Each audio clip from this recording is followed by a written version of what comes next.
guys, so last week I made a video about finding my gay voice. This one is gonna kind of parallel that one, but very different in that it's gonna be a more broader, general look into just into my personality. I think for any of you who have seen any of my other videos, this is gonna come as no shock to you, but at an early age, I kind of learned how to detach myself from everyone. And I did this as a defense mechanism to preserve my life, I thought. And in doing the research for this video, I've learned just about being an introvert. I know there are 4 different types. You have the social, the anxiety, the thinking, and the restrained introvert. And if you would have asked me, I probably would have gone with thinking, because that type of introvert is a daydreamer, and that's always been me. It still is. I love to daydream and live in a fantasy world. I've always been that way. And of course, like during high school, there was a time where I became pretty popular, and part of this extrovert side of me showed itself for the first time, but then that was kind of hidden away.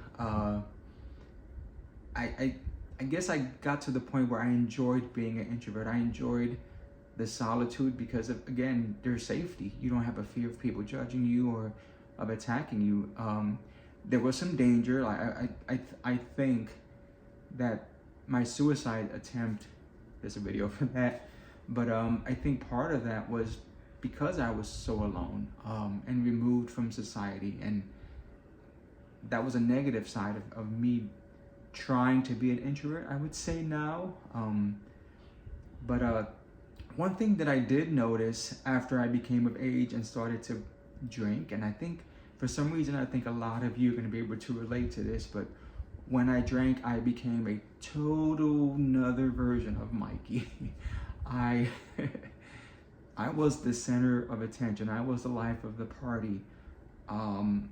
Yeah, if I can find the pictures, I'll post some of them, but I lived for just showing out and just having a great time.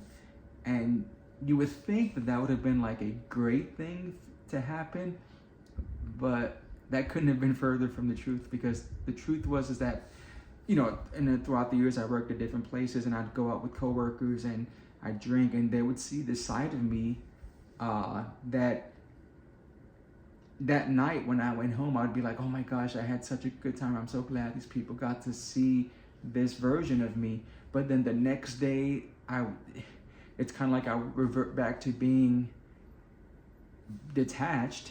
But now these folks had this different image of me. Just like, wait, where's this dude who was just talking to us and he just wasn't this quiet, shy person anymore? Where did he go? You know, where's the dude who sang karaoke and now he won't even hum in front of us, you know? I realized it was actually not doing me any good, because I then, again, going with the low self-esteem part, I was just so disappointed in myself that this version of me that was around when I was drunk all of a sudden was gone, and these people were getting that same old version.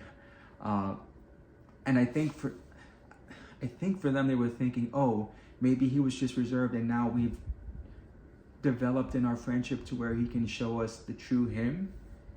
And that was only true because of the alcohol. I mean, it was true, but because of the alcohol, the next day I went back to being the same old me.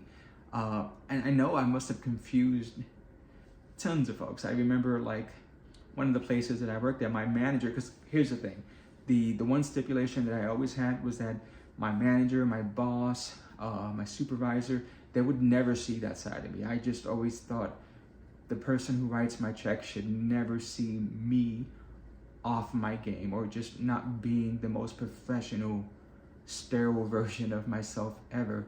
And so I remember one time, my boss, she calls me in her office and she goes, hey, I just want to know, are we cool? Like, have I done something to offend you? Or, and I'm like, no, why would you say that? And she goes, well, you know, I just keep hearing from people that, you know, they have such a great time with you, and they're just telling me things that you did, and I think he doesn't act that way around me. So I just want to make sure that we're cool, and if I did something that you don't like, or it was a crazy conversation, but I remember leaving that thinking like I hated myself because I was thinking, man, like, because she was a cool boss. She was that type of boss that you could be that way around. And again, I mean, I wasn't like breaking the law or anything crazy like that would jeopardize my job, but it was just the thought of me not being straight-laced and just a certain way that terrified me. So it bothered me that I couldn't be that way around her. I actually confessed to her. I'm like, hey, it's just when I have some drinks, you're gonna see a different part of me. So of course she had to see it, and we did end up having like a weekend, like a retreat with the company, and she got to see the real, or that, not the real me, maybe, but just that side of me. And so we were super cool after that, and I'm so glad that happened. Yeah, so that was me for years and years, just thinking I'm just an introvert, and that's just the way it is. And when I drink, you will see a different side of me.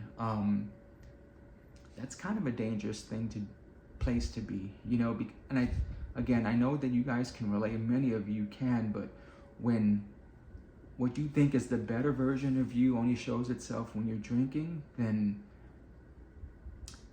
addiction is a big thing. And I think that might play a big part into why addiction happens to some folks. Tell me if I'm wrong, but I'm just I see something there, especially with you're growing up gay and in the closet, and maybe drinking is your way of kind of feeling comfortable and safe in this new environment as you're adapting. So maybe that has something to do with it. I don't know. I'm just gonna put it out there. I think it might.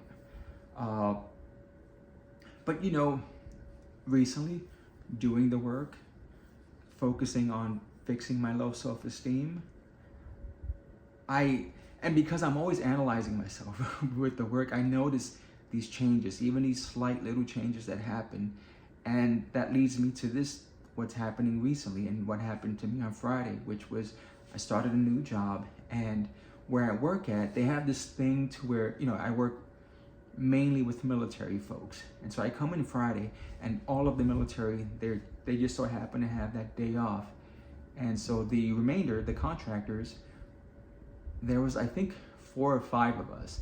So I go to my boss, I'm like, hey, what do we do? Because the offices are closed, and he goes, oh, on this day when they take it off, we kind of just sit together and talk.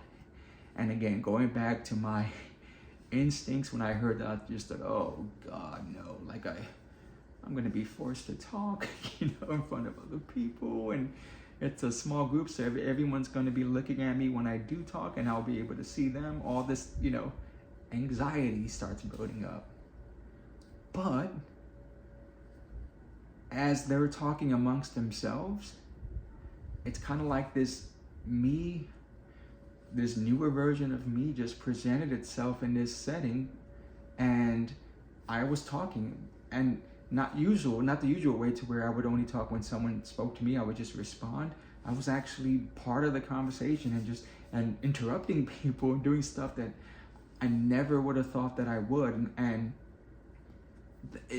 I know it's a simple thing, and it's something that probably doesn't affect many of you, so you may not be able to understand the importance. But for me, in that moment, I'm thinking in the back of my head like, whoa, I can't believe that you're actually doing this.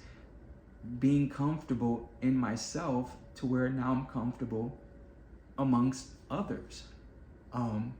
That really had me, like, it really blew me away. And when I went home, I'm doing all this research, like what's going on, and I realized that I might have misdiagnosed myself all these years, because looking back now, I see there was always that me that wanted to be an extrovert, that wanted to, and alcohol, again, that was a way of me doing that. I now think I might be an extrovert who had social anxiety, which is mind-blowing, but when you do the research on it, it totally makes sense. I totally think that's me. So who I thought that I was for all these years, I'm starting not to think that that's who I ever was. And I wanted to share this experience with you only because it's happening to me as I speak. This is something that I'm currently going through. And maybe you're going through the same thing. Maybe you have, or maybe this will start you thinking that, oh, maybe I could be going through the same thing. It's a crazy but wonderful experience to think that, because things make sense now and they didn't before. So yeah, I wanted to share that experience with you guys. And I want to hear your stories. I want to know if you've gone through the same thing. Please let me know, because this is again, to me it's fascinating. But yeah, please like, subscribe, but more importantly, comment, and just let me know if you've had something similar. Okay.